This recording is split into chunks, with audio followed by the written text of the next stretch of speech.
ఇక ఖమ్మంలో deputy CM Bhatti Vikramarka స్వాతంత్ర దినోత్సవ కార్యక్రమంలో పాల్గొన్నారు. మాట్లాడుతున్నారు. ప్రెసెంట్ లైవ్ లో చూద్దాం.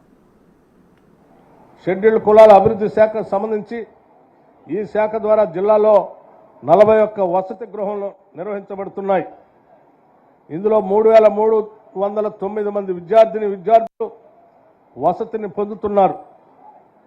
డిపార్ట్మెంట్ అటాచ్డ్ హాస్టల్ కింద ఇంటర్ నుండి పీజీ వరకు 11 వసతి గృహాలు ఉండగా ఇందులో మొత్తం 1325 మంది విద్యార్థులు వసతిని పొందుతున్నారు.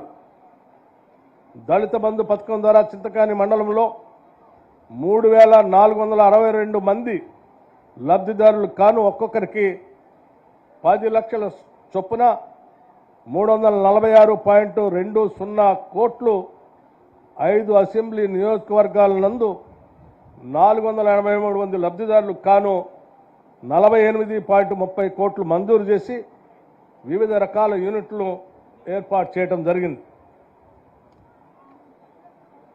మొదటి దఫా యూనిట్లు గ్రౌండ్ అయి ఆయా యూనిట్లు విజయవంతంగా నడుపుకొస్తున్న లబ్ధిదారులకి రెండవ దఫా యూనిట్లు గ్రౌండింగ్ అయ్యే విధంగా చర్యలు తీసుకోవాల్సిందిగా ఆదేశించాం.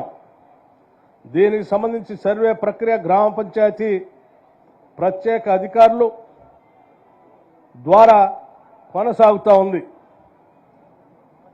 గిరిజన సంక్షేమ శాఖకు సంబంధించి గిరిజనాభివృద్ధిలో భాగంగా జిల్లాలో 44 పాఠశాలల్లో 6509 మంది విద్యార్థులు విద్యుత్తో పాటు వసతి పొందుతున్నారు. పోస్ట్ మెట్రిక్ ఉపకార వేతనముల కింద 2.69 కోట్లు మంజూరు కాగా ఇప్పటి వరకు 2.27 కోట్లు చెల్లించడం జరిగింది. అంబేద్కర్ ఓవర్సీస్ విద్యానిధి కింద ఈ సంవత్సరానికి గాను 30 లక్షల నిధులు విడుదల చేయటం అయింది.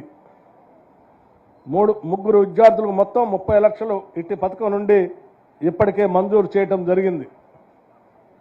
వెనుకబడిన తరగతుల సంక్షేమ శాఖకు సంబంధించి 33 వసతి గృహముల నిర్వహణలో ఉన్నాయి. ఇందులో 2753 మంది విద్యార్థులు వసతి పొందుతుండగా 2024-25 సంవత్సరానికి ఇప్పటి వరకు భోజన వసతికి 94,41,880 రూపాయల నిధులు మంజూరు చేయగా విడుదలైన మొత్తం నిధులను ఖర్చు చేయటం జరిగింది. మైనార్టీ సంక్షేమ శాఖ జిల్లాలో మొత్తం 7 గురుకుల విద్యాలయాలు ఉండగా ఇందులో 3083 మంది విద్యార్థులు చదువుతున్నారు. ఒక్కో విద్యార్థిపై ప్రభుత్వం సంవత్సరానికి 1,20,000 ఖర్చు చేస్తుంది. మహిళా శిశు వికలాంగుల వయోవృద్ధుల సంక్షేమంలో భాగంగా జిల్లాలో పలు కార్యక్రమాలని అమలు చేస్తున్నాం.